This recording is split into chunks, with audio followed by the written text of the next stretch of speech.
I bought a huge bag. It was a 20-pound bag of Amish potatoes. It was $6 for that big 20-pound bag. So now I have all these potatoes that are awesome. Not like the ones in the store that when you push on them, they're soft. These are hard as rocks, so obviously they're fresh. I didn't grow any of my own potatoes this year. In the past I have, but this year I didn't. So I thought it was a great deal to get these Amish potatoes. So I looked online to see how can I put these potatoes to good use besides letting them sit here and rot. And it said that you can freeze them. So basically the first recipe they gave was to make sort of like what we would call home fries, where you cube them up in small cubes, put some olive oil on them, some seasoning, and you bake them in the oven. And then you take them and put them in freezer bags, which sounded like the best way for me to do this. So that's what I'm going to do. I'm going to chop them all up in little cubies, and which is what I have begun, and then put them in a baking tray, season them up with some olive oil, bake them, and then when they cool off, I'll put them in freezer bags. So that's what today's project is, freezing potatoes.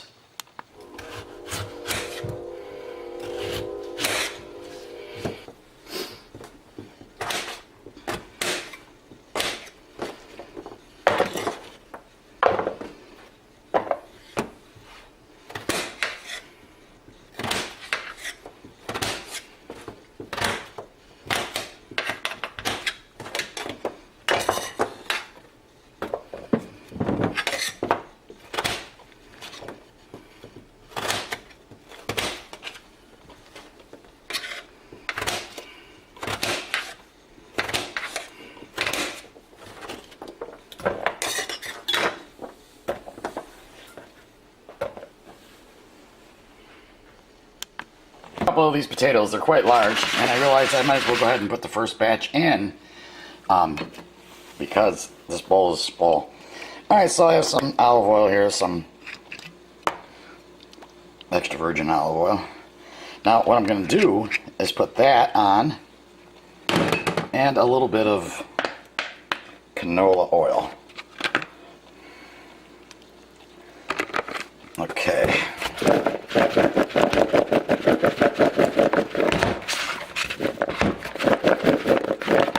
Sorry for the crazy movement. I've got the camera on strap around my neck. Alright, so then everybody of course would season it the way you want to season it. I've got some garlic powder here. And I'm going to put on some of this stuff, which is Goya adobo. And I put that on a lot of stuff. Everybody in whatever region you're from, obviously you would choose the seasonings that you like. And of course, gotta have the black pepper. Love the black pepper. And then we got some salt.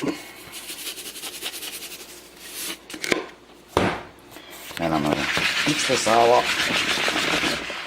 And come back when I'm ready to put it on the cookie tray. Put on the potatoes, just some salt. And get these out on the tray here, and I'm going to put them in the oven. I'm kind of winging it here.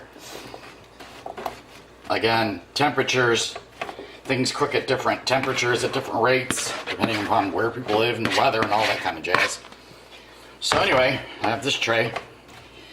I'm going to cook them at 350. I'm thinking for probably an hour, and then we'll see what they look like. But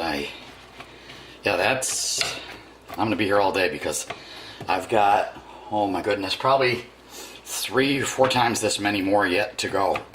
So, and then I'm going to, when they're done, obviously, I'll freeze them in quart-sized bags. Alright, so I'll be back after these are out of the oven. That is, I have deemed done. I can poke them with a fork. I don't want them mush. So, they are cooked through. And they must be cooled completely.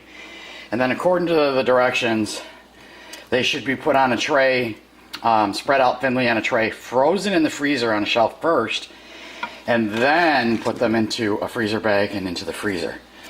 So I got to put these off to the side to get cooled off, and I got batch number 3 ready for the oven.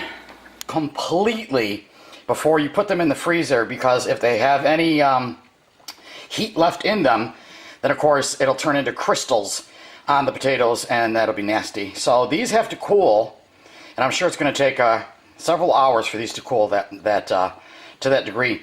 And then you take them and you put them in just like this into the freezer and freeze them, and then you put them into the zipper bags. And I guess it's so they don't freeze in one large lump, which makes total sense.